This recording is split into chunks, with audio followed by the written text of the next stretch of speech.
Salut les espionnes, bienvenue dans cette nouvelle vidéo. La promesse est pour vous. On est toujours donc sur le thème du proverbe 31. Et ce que j'aimerais voir avec vous aujourd'hui, c'est la manière dont la femme de proverbe 31 construit sa vie et organise ses journées. Tout simplement, en fait, on voit les premiers versets en fait concernent sa relation avec son mari, le fait que son mari a confiance en elle, qu'elle est vraiment une femme vertueuse, qu'elle a plus de valeur, qu'elle lui fait du bien, etc. Et ensuite, on voit le descriptif de tout ce qu'elle fait.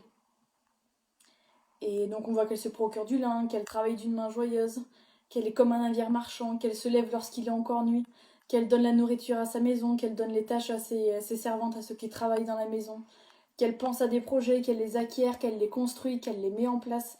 Et en fait tout ça nous montre une femme qui est entrepreneuse, qui travaille, qui met en place des actions, qui prend des initiatives, et elle les prend librement. À aucun moment on voit qu'elle va consulter son mari pour savoir est-ce que je peux faire ci, est-ce que je peux faire ça, est-ce que voilà, est-ce que ça c'est une bonne idée. En fait, elle prend les initiatives et elle se permet de les prendre de cette manière-là. Pourquoi? Parce qu'au verset 11, il écrit que le cœur de son mari a confiance en elle. Et en fait, elle est dans cette relation de confiance avec son mari qui lui permet d'agir librement, qui lui permet de prendre des initiatives, de construire des projets, de travailler pleinement, de donner des ordres aux personnes qui travaillent pour elle, en fait, simplement. Et c'est quelque chose qui est important. Et messieurs, je m'adresse à vous dans cette vidéo aussi.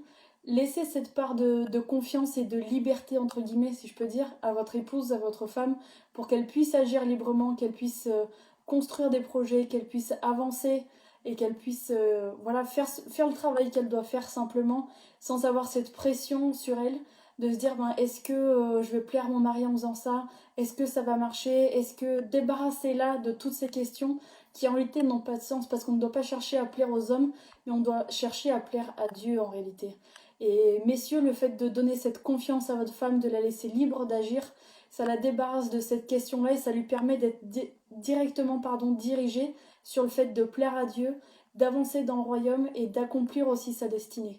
Donc ça, c'est la part qui est pour vous, monsieur. Laissez cette part de confiance et de liberté à votre femme.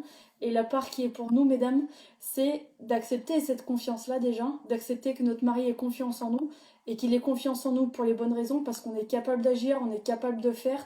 Ne vous cachez pas derrière de mauvaises excuses pour ne pas agir, mais allez-y, allez au front, allez mener les combats que vous avez à combattre, rentrez dans les projets que Dieu vous a confiés, allez accomplir votre destinée et mettez en place des actions claires, mettez en place un plan d'action clair dans lequel vous allez agir jour après jour, heure après heure, minute après minute. Notre vie doit être dirigée dans un but, doit être dirigée dans notre destinée et dans toutes les actions qu'on voit que fait cette femme vertueuse. Il y a des actions qui sont posées, il y a des timings qui sont posés, et c'est ça qui lui permet d'avancer. Et elle constate chaque jour que ce qu'elle fait est bon, et ça me fait vraiment penser à Dieu au moment de la création, qui constate à chaque fin de journée que tout ce qu'il a fait était bon. Et à la fin de ta journée, il faut que tu puisses constater que ce que tu as fait était bon et répondait aux critères du royaume. Et ça commence dès le début de ta journée quand tu te lèves le matin. On voit que la femme vertueuse, elle se lève même avant que le jour se lève. Avant qu'il fasse jour, elle a déjà anticipé sa journée, elle sait déjà comment elle va s'organiser, elle sait déjà où elle va. Et en réalité, c'est ce que nous, on doit faire aussi. On doit savoir où est-ce qu'on va. On dit que là, c'est avant que le soleil se lève, lorsqu'il est encore nuit. Mais en réalité, c'est pas simplement que tu dois te lever à 4 heures du matin tous les jours. C'est une image qui est plus large que ça. C'est pas juste un timing sur les 24 heures de la journée. C'est avant que ton projet commence, avant l'aube de ce nouveau projet. Il faut déjà que tu saches dans quelle direction tu marches, dans quelle direction tu vas pour que tu puisses ensuite t'organiser et poser des actions concrètes tout au long des jours de ta semaine, des mois et des années qui viennent pour atteindre ton objectif.